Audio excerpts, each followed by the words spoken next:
এখন বাজে রাতের 3:45। এখন রেডি হবো ঘুম থেকে।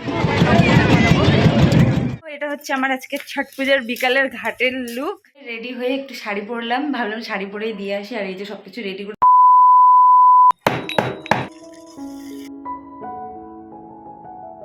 Good morning everyone, welcome back to my new blog. আশা করছি সকলে খুব ভালো আছে, সুস্থ আছে। সকাল এখন বাজে 10টা আর আজকে হচ্ছে বৃহস্পতিবার। তো চলো ব্লগটা এখন থেকে শুরু করছি। আশা করছি আজকে ব্লগটা তোমাদের খুব ভালো লাগবে, তো স্কিপ না করে দেখতে থাকো। তো টাইটেল থাম্বনেল থেকে বুঝিয়ে গেছো আজকে ছট পুজোর দিনেই ব্লগটা শ্যুট করা হয়েছে। সকাল থেকে এখন মোটামুটি সব কাজকর্ম সারলাম। এই ঘর পুরো মুছে টুছে একদম গুছিয়ে নিয়েছি। এদিকে ঘর গুছানো হয়ে গেছে, বিছানা তোলা হয়ে গেছে। আর এই দেখো বিছানা, এদিকে চিঙ্কি অলরেডি ঘুমিয়ে আছে। আর এবছর আমাদের বাড়িতে ছট পূজা করা হবে না, তো যার জন্য টুকটাক কিছু জিনিস এইমাত্র আনালাম, যে পাশের বাড়িতে একটা কুলো আর কি সাজিয়ে ঠাজিয়ে দিব। তো চলো দেখাচ্ছি তোমাদেরকে। তো আমার মনে হলো যেহেতু বাড়িতে পুজো হচ্ছে না, তো একটা তো কুলো সাজিয়ে দিতে লাগে, তো আমি তো বানাতে পারি না। তাই এখানে মানে আটা না ময়দা মনে হয়, আর তার সাথে তেল, চিনি, মিষ্টি আর 5 রকমের ফল, মোমবাতি, ধূপকাঠি এগুলো এনেছি। কুলোতে আর কি সাজিয়ে দেওয়া হবে। কুলোটা পাচ্ছে না, তো কুলোটা হয়তো পরে আনা হবে। কুলো পাওয়া যাচ্ছে না, মানে যে বেতের কুলোগুলো হয় না, ওগুলো পাওয়া যাচ্ছে না। যদি না পাওয়া যায় তাহলে আমারই একটা পিতলের কুলো আছে, তো ওটার মধ্যে সাজিয়ে ঠাজিয়ে স্নান টান করে একবারে দিয়ে আসবো। তো চলো এখন ঘরদোরগুলো মুছে নিই, সব কাজকর্ম সারা হয়ে গেছে, তারপরে স্নান করে কুলোটা সাজিয়ে দিয়ে আসবো।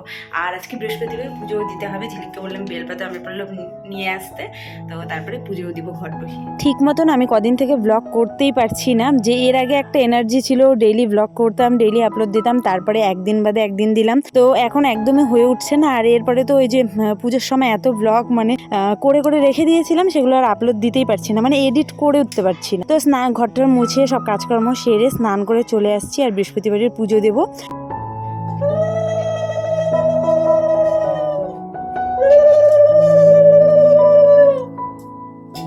তো এই ঘরে আগে না সেরকমভাবে পুজো দেওয়া হতো না, মানে পুজো দেওয়া হতো, জল ফুল দেওয়া হতো, ঘট ঠট বসিয়ে বা ঠাকুরকে আর কি খেতে টেতে এসব দেওয়া হতো না। তো আমার যেহেতু আমার ঠাকুর পাতাটা ওই ঘরে হচ্ছে না, তো ভাবলাম ঠাকুর তো একই, তো এই ঘরেই শুরু করে দিই। তো এই যে আমার পুজো দেওয়া কমপ্লিট হয়ে গেল, আর এদিকে আমি চলে এসেছি এখন রেডি হতে। আর আজকে ভাবলাম কুলোটাই দিতে যাব, এর থেকে বেশি তেমন কিছুই না, তবুও ভাবলাম যে না একটু শাড়ি ঠাড়ি পরেই যায়। আর শাড়িটা একদমই পরা হয় না, তো ভীষণভাবে হলো।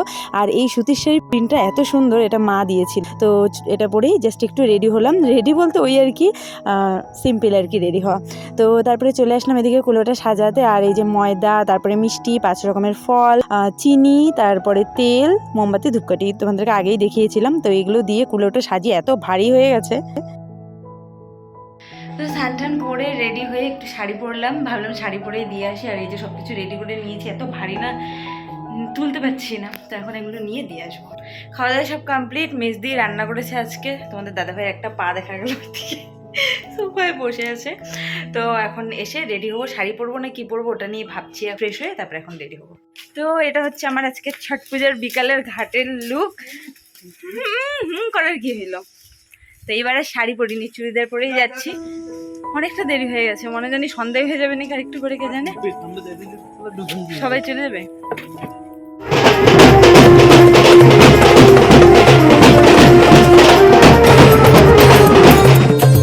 নদীর ঘাটে আমরা চলে এসেছি, আর এসেই তোমাদের দাদাভাই আর আমি দুজনে মিলে উঠে গেছি নৌকাতে। আর এত সুন্দর একটা ভিউ ছিল, অসাধারণ।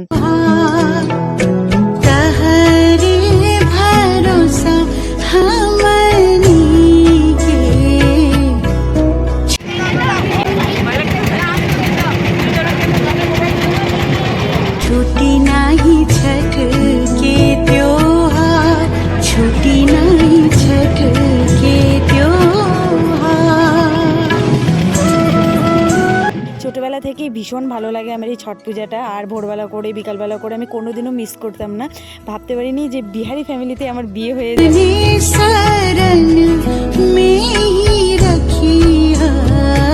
এখন বাজে রাতের 3:45। এখন রেডি হবো, ঘুম থেকে উঠলাম, মানে 3:45 না 4টা বেজে গেছে। মুখ ধোয়া, এদিকে তোমাদের দাদাভাই রেডি হয়ে গেছে, আইসি রেডি হয়ে গেছে। আইসির তো মানে কাশ্মীরে যাবে নাকি, আমি এখন ফটাফট করে রেডি হবো। এখনো পর্যন্ত যাই না আমি কি পরবো। আর এদিকে চিঙ্কি উঠে পড়ছে, কই চিঙ্কি কই চিঙ্কি কই চিঙ্কি, ওই যে মেয়েও করলো। এখন ফটাফট রেডি হই, মোটামুটি একটু রেডি হয়েছি।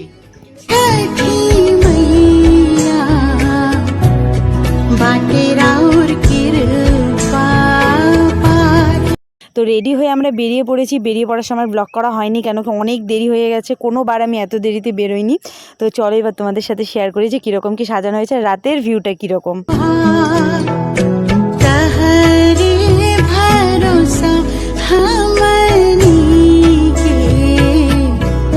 छुट्टी नहीं छठ के त्योहार, छुट्टी नहीं छठ के त्योहार।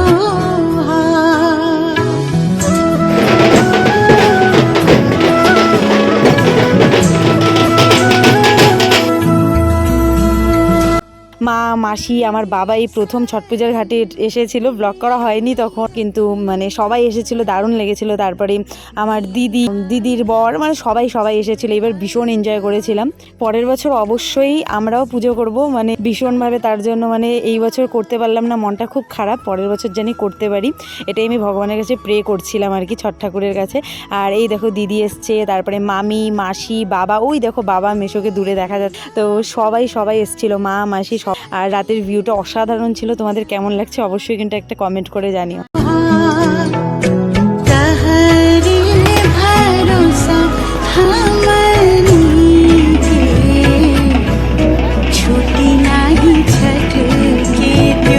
তারপরে আমি চলে আসি এখানে মোমবাতি ধূপকাঠি জ্বালাতে। আর এখন জলে নামবো, প্রায় একটু হালকা হালকা ভোর হয়েই আসছে, আলু ফুটবে এরকম একটা ব্যাপার।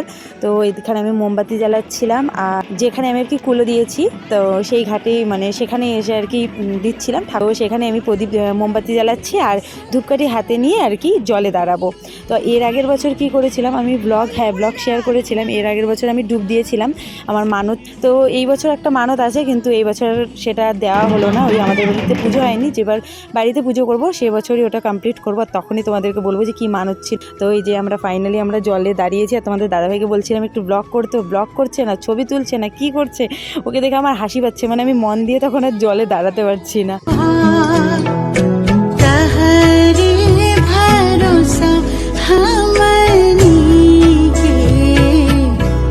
छुट्टी नहीं छठ के त्योहार, छुट्टी नहीं छठ के त्योहार।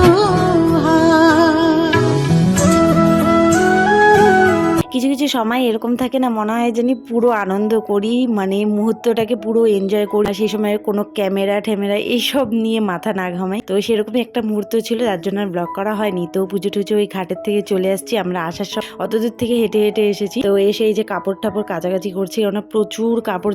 তো ঘাটের থেকে এসে আর ব্লগটা কন্টিনিউ করা হয়নি, আমার গলা টলা একদম বসে খারাপ অবস্থা হয়ে গেছে, আর প্রচুর দেখলেই ধোয়া কাচা করছে, আরও প্রচুর কাজকর্ম আছে।